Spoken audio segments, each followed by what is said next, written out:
You're watching E.T.N, where we don't do news, we just talk entertainment. Share and subscribe.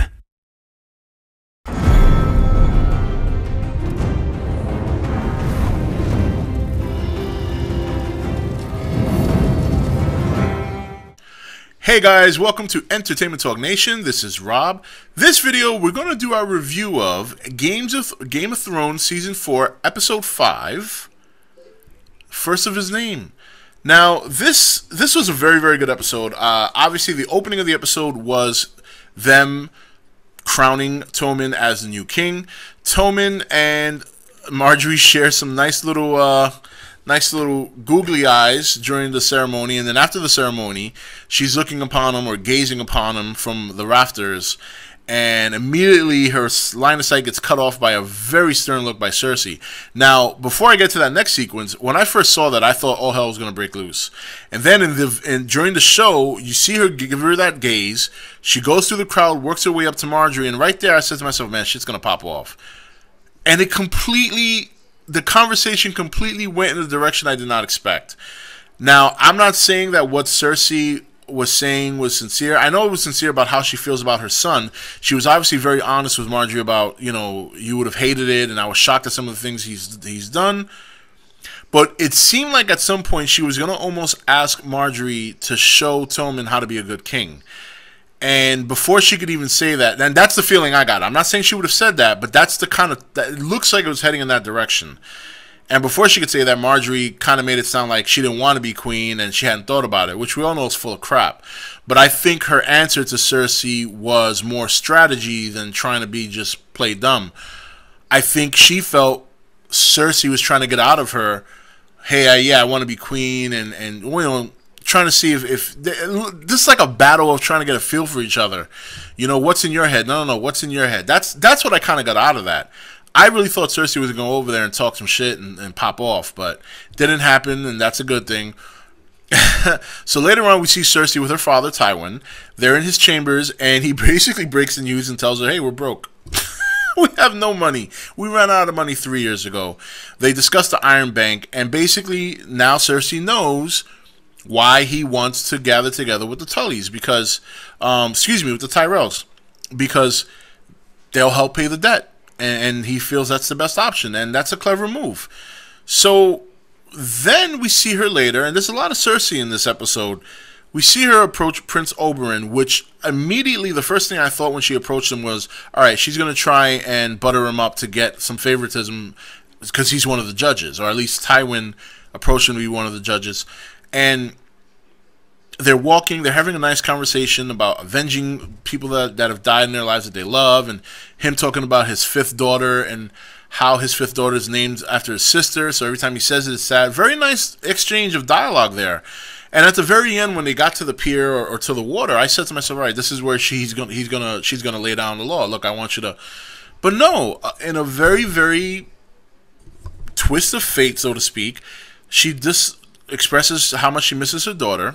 You know, Tyrion, who sent her off in I think it was season 2, sent her off when he was the Hand. And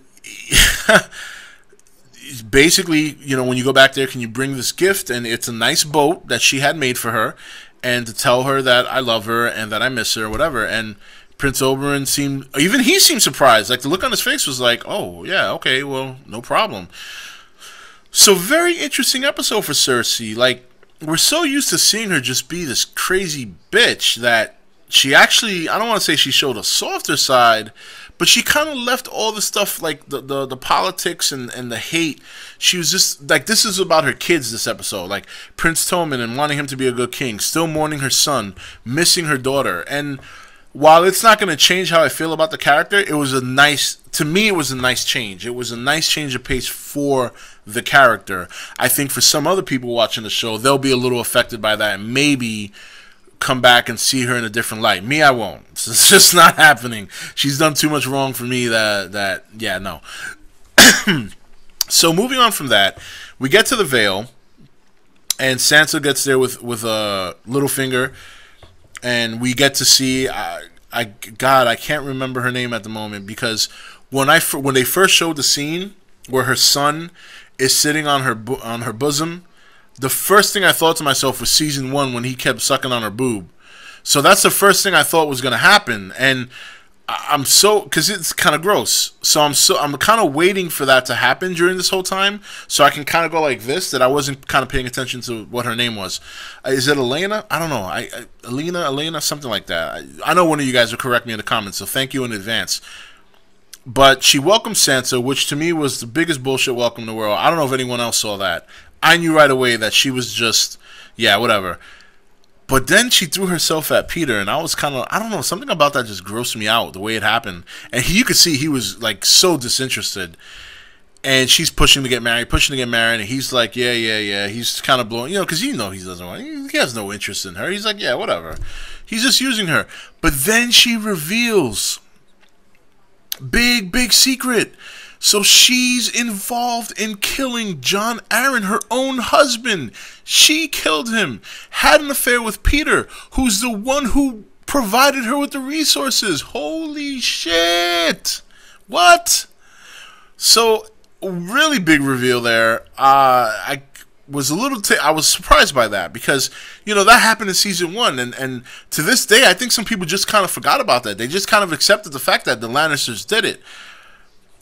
So very, very surprising there. So the Lannisters are not involved for Jon Arryn's death. Interesting stuff. Interesting developments. And now you see that Littlefinger is probably the biggest player on the down low in this show, man. He's got his hands in everything. So it's going to be interesting to see where he's going to go going forward now, because now I look at him in a whole new light. And maybe it's a good thing that Sansa has him as a friend, if he genuinely cares for her, because I don't really know at this point.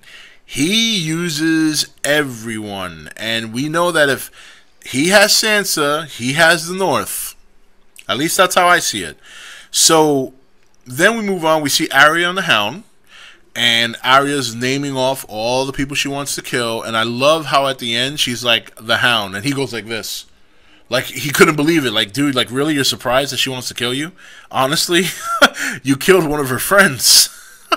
So, and it was funny, because the next morning when he woke up and she wasn't there, he's like, now I know he's probably doing that because he's like, all right, that's my meal ticket. Where'd she go? I got to capture her. But for a split second, I said to myself, oh, maybe he's a little nervous that she kind of snuck off and tried to sneak up on him. But nah, the Hound doesn't fear anything. So I knew right away, yeah, he's not scared of that. He just wants to find his gold. That's his gold. That's his meal ticket. So then he finds her at the lake, by the lake, practicing her sword stuff, still remembers all her moves, and he's basically mocking her and mocking the swordsman who trained her, and pisses her off. She goes and stabs him in the belly. The damn sword doesn't even pierce him, and he smacks her. And I didn't disagree with what he said. He said, he died because he didn't have armor and the other guy did, and he didn't have a sword. Like when he was like the greatest swordsman, didn't have a sword. It's like, oh my god. He's doing an excellent job. That's like a good troll right there. He trolled her hard, and it pissed her off. So, but at the same time, he's only provoking her even more. So we'll see how that plays out. Something tells me she's not going to make it to the Vale, but it would be nice. It would be nice if she did make it, if he did bring her there, so she could reunite with Sansa. That'd be great. So then, move up to the Night's Watch, raiding Krasters Keep to get rid of the mutinies. And we see that Locke slowly goes ahead, scouts for them, okay, and he finds Bran and his party, and right away he knew that one of them must be him, minus the girl, of course. He reports back to Jon Snow in the Night's Watch, and he tells him, all right, they're all drunk and this and that, but there's this one little hut we should stay away from because there's dogs in it or whatever. Comes out, nighttime hits, and they raid the keep. Everybody avoids the huts, and the hut that Locke talked about. And during the melee, Locke sneaks off to the hut and immediately grabs Bran, or what he thinks is Bran initially, and then he cuts the leg, and he gets a confirmation that it's him because of his crippled legs. He can't feel anything. Picks him up, kidnaps him. Bran goes all warg on him, takes control of Hordor. Hordor lifts him up, separates his neck from his shoulder in a very grotesque manner. And proceeds to go and free the other people. Jon crawling his way to safety and sees his brother. And at that point, I was like, man, I would love to see these two guys reunite. But unfortunately, it didn't happen. I guess as a consolation prize, we got to see Jon Snow reunite with his dog. I did really, really like the fight scene between him and... I don't even know the guy's name either. These guys come and go so quick, I just can't recall their names. But it was a nice fight scene between them two in the hut. You know, him with the daggers and the skills. Jon Snow got bested. You know, he basically got saved by the Krasters girl, and then shoved his sword through the guy's back of that guy's head, out of his mouth, and c'est la vie. And we have yet another excellent episode of Game of Thrones. I'm very much looking forward to next week because we're going to see Tyrion Lannister's trial. And that's going to be interesting to see how that plays. I've been waiting for that. I hope a good chunk of the episode is dedicated to that because I love to see, you know, Tyrion in these kinds of situations because he's always very clever and very smart about how he gets out of them. So it'll be interesting to see. So anyway, you guys can expect my Game of Thrones preview video this week. I usually do it Mondays, but sometimes I'll do it a little bit later. So just keep your eyes peeled for when it's up. And that's it for this review. What did you guys think about the episode? I loved it. I think it's a strong season so far. I'm very much enjoying myself. Please keep in mind that the comments will be set to approval to avoid any spoilers from book trolls. Outside of that, I want to thank you all that have been commenting on other videos and keeping it spoiler-free. And, yeah, that's it. This is Rob signing off for E.T.N, where we don't do news, we just talk entertainment. Take it easy.